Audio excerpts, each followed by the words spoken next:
While 51% of the people have their eyes on the goal of integrity, our investments are secure.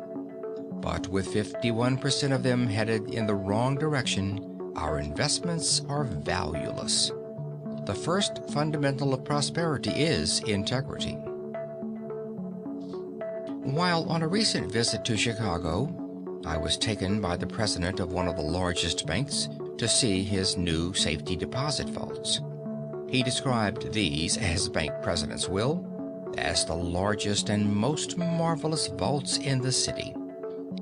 He expatiated on the heavy steel doors and the various electrical and mechanical contrivances which protect the stocks and bonds deposited in the institution. While at the bank, a person came in to rent a box. He made the arrangements for the box, and a box was handed to him. In it, he deposited some stocks and bonds which he took from his pocket. Then the clerk, who had charge of the vaults, went to a rack on the wall and took out a key and gave it to the man who had rented the box. Then the man put the box into one of the little steel compartments, shut the door, and turned the key. He then went away feeling perfectly secure on account of those steel doors and various mechanical and electrical contrivances existing to protect his wealth. I did not wish to give him a sleepless night, so I said nothing, but I couldn't help thinking how easy it would have been for that poorly paid, humpbacked clerk to make a duplicate of that key before he delivered it to the renter of that box.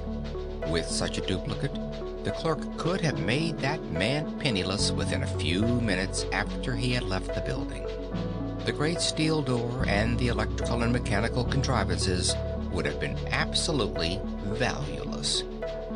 Of course, the point I am making is that the real security which that great bank in Chicago had to offer its clientele lay not in the massive stone columns in front of its structure, nor in the heavy steel doors, nor the electrical and mechanical contrivances. The real strength of that institution rested in the honesty, the absolute integrity of its clerks.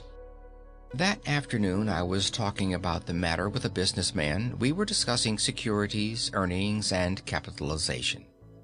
He seemed greatly troubled by the mass of figures before him.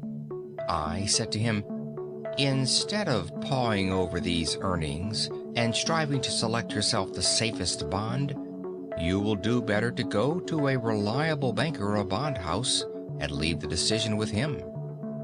"Why?" he said. "I couldn't do that." "Mr. Jones," I went on, "tell me the truth.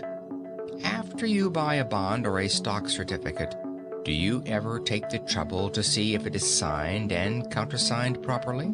Moreover, if you find it signed, is there any way by which you may know whether the signature is genuine or forged?"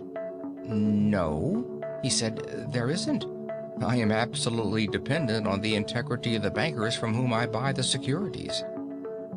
And when you think of it, there is really no value at all in the pieces of paper which one so carefully locks up in these safety deposit boxes. There is no value at all in the bank book which we so carefully cherish. There is no value at all in those deeds and mortgages upon which we depend so completely. The value rests first in the integrity of the lawyers, clerks, and stenographers who draw up the papers. Secondly, in the integrity of the officers who sign the documents. Thirdly, in the integrity of the courts and judges which would enable us to enforce our claims. And finally, in the integrity of the community which would determine whether or not the orders of the court will be executed. These things which we look upon as of great value, the stocks, bonds, bank books, deeds, mortgages, insurance policies, and so forth, are merely nothing. While 51% of the people have their eyes on the goal of integrity, our investments are secure. But with 51% of them headed in the wrong direction, our investments are valueless. So the first fundamental of prosperity is integrity. Without it, there is no civilization, there is no peace, there is no security, there is no safety. Mind you also that this applies just as much to the man who is working for wages as to the capitalist and every owner of property. Integrity, however, is very much broader than the above illustration would indicate. Integrity applies to many more things than to money. Integrity requires the seeking after as well as the dispensing of truth. It was this desire for truth which founded our educational institutions, our sciences, and our arts.